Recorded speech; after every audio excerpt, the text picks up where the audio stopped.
Shalom, kali ini kita akan membahas langkah ke-6 dari Scripture Sculpture. Ada 7 langkah dalam membuat khotbah ekspositori, yaitu pelajari teks, temukan struktur teks, temukan gagasan teks, buat jembatan tujuan, temukan gagasan khotbah, temukan struktur khotbah, dan sampaikan khotbah. Pada kesempatan kali ini kita akan fokus pada langkah ke-6, temukan struktur khotbah.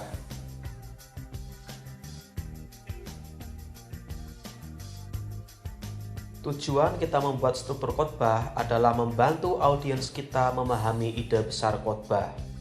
Struktur khotbah sering disebut dengan outline khotbah, kerangka khotbah, dan garis besar khotbah. Ada beberapa model dalam membuat struktur khotbah. Yang pertama, doktrin untuk dijelaskan. Ini biasanya khotbah-khotbah yang terkait teologi sistematik seperti soteriologi, eskatologi, dan lain sebagainya. Yang kedua, dalil untuk dibuktikan. Ini seperti gagasan-gagasan atau ide-ide yang perlu kita buktikan.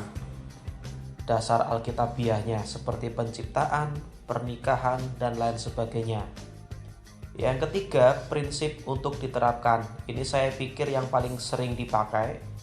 Ini contohnya prinsip kekudusan, doa, kekhawatiran, dan lain sebagainya. Yang keempat, tugas untuk diselesaikan. Ini juga sering dipakai. Contohnya tentang penginjilan, persembahan, dan lain sebagainya. Yang kelima, ini kisah untuk diceritakan. Ini bentuknya storytelling. Ini jarang dipakai, tapi ini membutuhkan keterampilan khusus untuk memakai model ini. Lalu yang keenam, ini masalah untuk dituntaskan. Ini terkait menjawab isu-isu yang sedang hangat terjadi, misalnya LGBT, poligami, dan lain sebagainya. Struktur khotbah memberikan kita beberapa manfaat. Yang pertama, membantu kita menyampaikan khotbah sebagai sebuah pesan yang terpadu dan bukan kumpulan pikiran yang terputus-putus. Yang kedua, membuat khotbah kita dan bagian-bagiannya menjadi jelas dan terhubung. Ketiga, membuat khotbah kita tetap di jalurnya. Keempat, membuat audiens menerima khotbah kita secara lengkap. Kita masih memakai Efesus 3 ayat 16-19 sebagai contoh. Pada tahap sebelumnya kita sudah mencari struktur teksnya, gagasan teksnya, dan gagasan khotbahnya. Kita sudah menentukan ada 3 gagasan khotbah yang akan didalami, dan nanti akan ada 3 struktur khotbah. Gagasan khotbah yang pertama adalah sebagai berikut. Anda tidak hanya perlu mendoakan kebutuhan jasmani, tetapi juga perlu mendoakan kebutuhan spiritual sesuai dengan Efesus 3 ayat 16-19. Dari gagasan khotbah yang pertama ini, saya membangun struktur khotbah sebagai berikut. Apa saja kebutuhan spiritual yang perlu didoakan? Ada 3 kebutuhan spiritual yang perlu didoakan. Yang pertama, kekuatan oleh Roh Kudus ayat 16-17. Yang kedua, pemahaman akan kasih Kristus ayat 18-19a. Yang ketiga, kepenuhan ilahi terus-menerus ayat 19b. Perhatikan bahwa struktur khotbah menjawab gagasan khotbah. Gagasan khotbahnya membahas kebutuhan spiritual, maka struktur khotbahnya juga membahas kebutuhan spiritual. Perhatikan bahwa struktur khotbah tidak lari dari struktur teks. Pemenggalannya sama dalam bagian ini, hanya saya poles sedikit disesuaikan dengan gagasan khotbahnya. Jadi inilah 3 kebutuhan spiritual yang perlu didoakan.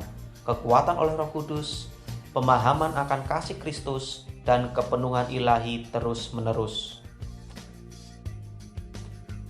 Gagasan khotbah yang kedua adalah sebagai berikut.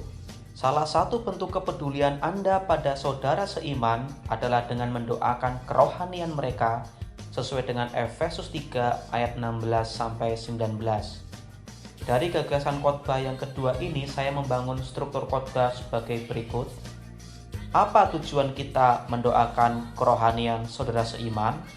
ada 3 tujuan. Yang pertama, supaya mereka dikuatkan sampai tak tergoyahkan. Ayat 16-17.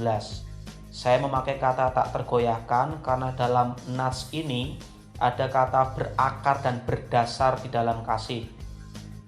Yang kedua, supaya mereka memahami kasih untuk dipraktekkan. Ayat 18-19a.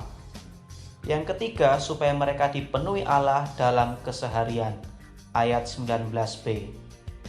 Perhatikan bahwa struktur khotbah di sini menjawab gagasan khotbah, sama-sama membahas mendoakan kerohanian saudara seiman.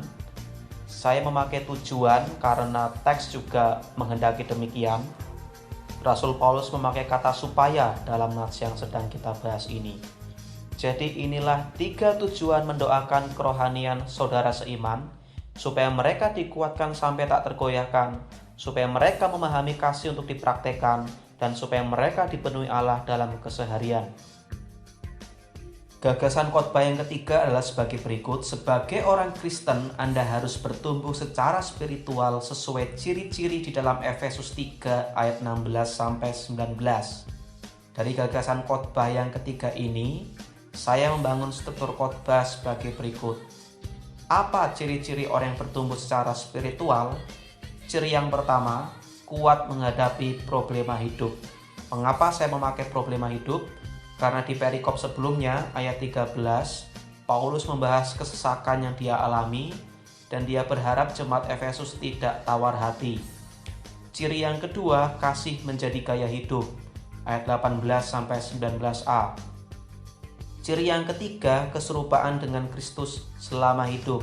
Ayat 19b. Jadi kepenuhan Allah yang dimaksud ialah keserupaan dengan Kristus. Pikirannya, kasihnya, tingkah lakunya, sasarannya seperti Kristus. Perhatikan struktur khotbah menjawab gagasan khotbah. Sama-sama membahas ciri-ciri pertumbuhan spiritual. Jadi inilah 3 ciri orang yang bertumbuh secara spiritual. Kuat menghadapi problema hidup, kasih menjadi gaya hidup, keserupaan dengan Kristus selama hidup. Jadi, dalam membuat struktur khotbah, jangan lari dari struktur teks. Setialah pada teks. Struktur khotbah bisa sama persis dengan struktur teks. Bisa juga berimprovisasi asal tidak keluar dari struktur teks. Sesuaikan struktur khotbah dengan gagasan khotbah yang telah dibuat. Pastikan kesejajaran antar garis besar khotbah.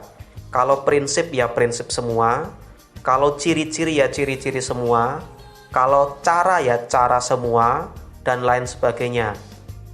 Gunakanlah kreativitas asalkan jelas. Seperti saya tadi memakai aliterasi atau permainan bunyi, tapi silakan masing-masing kita punya kreativitas. Gunakanlah asalkan jelas dan tidak keluar dari teks. Selamat mencoba.